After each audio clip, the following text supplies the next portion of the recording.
Finally, it is finally here. One of my most anticipated albums of 2013 is finally upon us. I'm Chainsaw, and today I'm reviewing the brand new album from Protest the Hero, entitled Volition. Let's get into this review. So the first thing I do want to talk about is the fact that Mo, the original forming drummer of the band, decided to leave and go back to school before they started to record this release.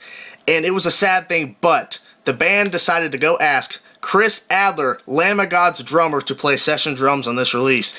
And the reason why I'm bringing this up first is because this is a huge thing for metal. One of the most well-loved and respected drummers in metal today, Lamb of God's Chris Adler, is now playing session drums on an album with probably one of the most loved upcoming progressive metal bands in most recent metal today, and they formed together. They're one. People call it the Lamb of Protest or Protest the God, stuff like that, and it's an amazing combination. It really is. That's why I'm starting it off right now, because I want to talk about Lamb of God's Chris Adler on this release. The drumming on this album is just amazing. Chris Adler kept right along with the band, and I didn't have any doubts that, you know, he couldn't. He's an amazing drummer, and he kept right along through the entire album. There's so many interesting and technical drum parts from him.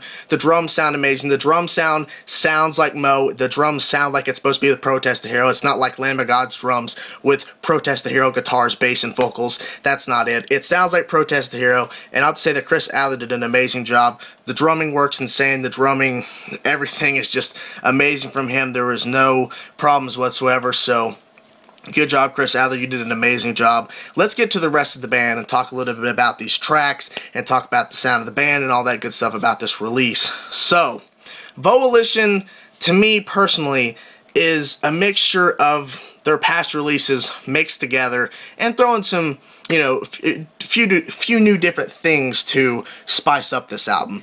It feels like to me they took the best elements from the 2005 release Keziah, the 2008 release Fortress, 2011 release Scurrilous, and really just took all those best elements, the amazing vocal work, the amazing guitar work, rhythm, lead, and melodies, the amazing bass performance, and the drumming, and really put it together in one big cohesive form, and added some new things in there to throw into the mix to really add some new varieties there to really keep the listeners guessing on what's happening next to come up with this amazing release. Scurrilous 2011 release was a very high achievement, I think, for the band, because the music on there was just to die for, just so beautiful. And after hearing that, I was just kind of curious where they're going to go now after Scurrilous, because that was, like I said, a huge achievement for them, a high achievement for them, because it really stood out as an amazing progressive metal album with so many different things going on, and it was just beautiful. I think Volition is, I think, the step in the right direction. Of course, this album isn't like, you know, higher steps up above Scurrilous. I think that this album is just taking what really worked for the first three albums that the band's put out, the first full releases, and basically taking the ideas that really worked and basically taking them to a next level and to basically write what they feel like they're comfortable with. And I feel like this album just has everything that Protest the Hero fans love from the band. It has the amazing vocal performance from Rody. We have the amazing bass qualities from Arif. We have the amazing drums that are coming from the session drummer, Chris Adler. We're getting the amazing guitar melodies and the amazing rhythm playing, and just the songs on this album are just very progressive sounding. They're very refreshing, because on some releases I've seen people where they say, like, you know, the song melody sounds kind of like this, but there are some riffs on this album throughout this release that sound very unique to Protest the Hero, and that sound like the band really took their, you know, time to really come up with, you know, what are we going to do here? Like, how are we going to transition this? Because it feels like the band really took some time out on some transitions and songs to really switch it up for the listener to really go, I wasn't expecting that. That's something new there. Because there's just some really interesting qualities throughout this album that really makes me go, there's so many things to love about this release that it's kind of hard to, you know, not love everything about this release.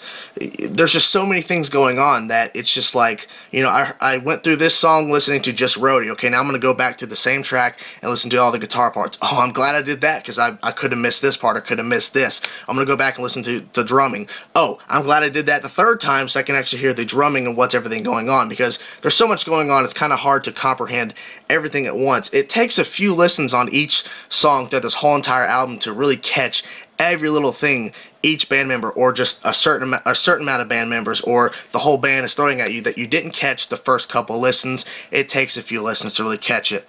One more interesting thing I do want to mention before I go off into the sound of the band and talking about a few of the tracks along with them, that this is the longest Protest the Hero album that they've put out. It's clocking in at 54 minutes and 7 seconds.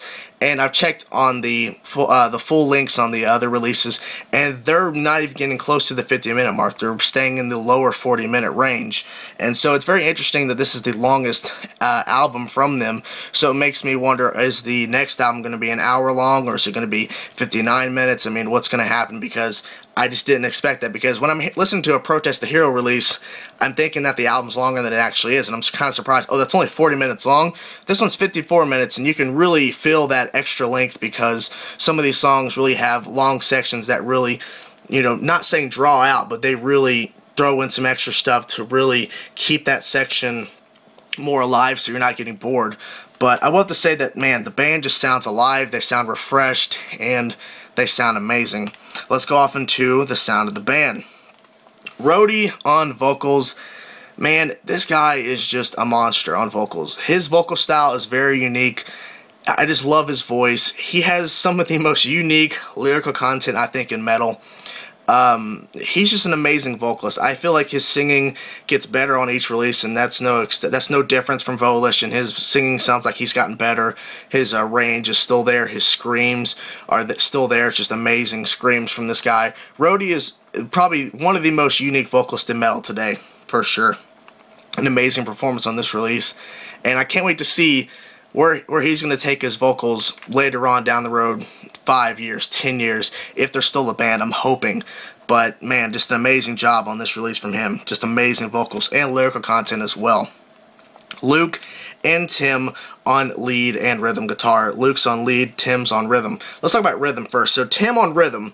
The rhythm guitar playing on this album, and all the albums before, but Volition and, you know, talking about it now, is that, man, the rhythm sections are very tight. They sound very aggressive when it wants to be, and when it's very light and pulled back, it's amazing as well. The guitar tone they picked for the rhythm section is what you'd expect from Protest the Hero. It's very technical sounding, it's very aggressive, and it's very in your face.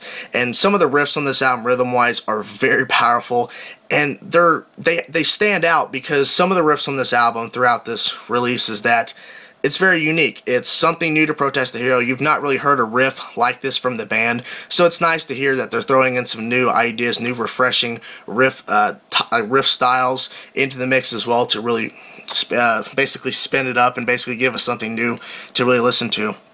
Luke on lead guitar.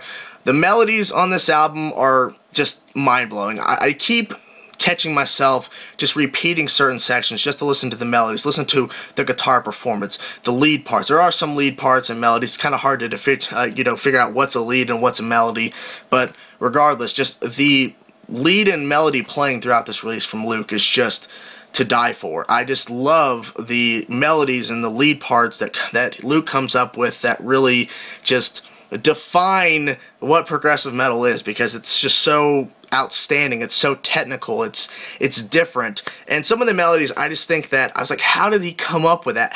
Where did the idea of playing a melody like that come about? Like, how did it pop in his head? Like, okay, here's a rhythm riff, okay, I'm gonna do a melody over that. But how did he come up with the idea to play it like that? How did he come up with the notes like that? How did that happen? It makes me question it, but the guitar playing rhythm-wise and lead-wise sounds exactly what you want from Protest the Hero. It sounds amazing, it sounds technical, progressive, whatever you want to come up with, it's still there. It's just amazing guitar work from both of those guys. Arif on bass. What I really love about the bass is the fact that Arif likes to play different stuff than what the guitars are doing. Sometimes he's playing along with the guitars, other times that's not the case, and I really like that about him because he's playing something different, and it really makes you pay attention and focus on what he's doing. That's not that guitars are doing something, but he's doing something else, so pay attention. What is he doing? What is he doing here? It's just mind-blowing to hear some of the bass parts. There's a bass part on one of the tracks that really stood out, and I'm just like, whoa, man, that bass playing is just massive. And then the guitars start copying what he's doing, and he's still playing along with this, playing high up on the frets on the bass. So it was very, very good stuff. His bass sounds amazing, aggressive, and it fits right along with the guitars, and so good stuff there as well. I've already talked about Chris Adler, but man, that guy's a monster on drums. He really kept up with the band very well, and man, just amazing drum work. Amazing. The band sounds amazing, and Chris just fits right along with those guys. They did hire a new guy named Mike for 2013, and so I'm hoping to see what he's going to do on the next release. But man, I'm going to give you some of my personal favorite tracks about this release, and then we'll be done with the review. I would have got to this sooner, but I got caught up in talking about a lot of things. So, Clarity, the single, that's an amazing track. It opens up the album. Good stuff. Drumhead Trial, that was a very interesting title for a track, but a good song as well. Without Prejudice is a good song. I really enjoyed all that stuff that's going on there. Now, Mist. I really enjoyed that track. I love the title of it, and just listening to Rody and listening to his vocals, performance, and lyrical content throughout the track Mist really just like made me just go like, what? I have to repeat that. Like, oh, okay. And just listening to all the guitar parts and the drumming on that track, very, very good stuff there. Skies, the final track of track 11, 6 minutes and 23 seconds. That was a very, very epic ending on this album. It really just summed up basically the entire album before we got to Skies, and basically just gave us another amazing, epic long track from Protest the Hero, because most of the songs in this album, which range from 5 minutes to 4 minutes, there is one song that is 3 minutes, but the final track is clocking in over 6 minutes, and it just, I loved it. I wish it would have went longer, but I enjoyed it. I just enjoyed it. So this is an amazing album. 11 tracks, 54 minutes, 7 seconds. Just mind-blowing. I love Protest the Hero, and this is just another album to praise from them once again. So that is my review, guys. Thank you guys for watching. My rating for this album is a 9.75 out of 10, maybe a 10 out of 10. It's just an amazing, amazing album from Protest the Hero. It really stood out to me, and I just love it. So thank you guys for watching. If you like me, like the video. And if you like me and you want to see more, subscribe or click my name to see more. Thank you guys for watching. See ya.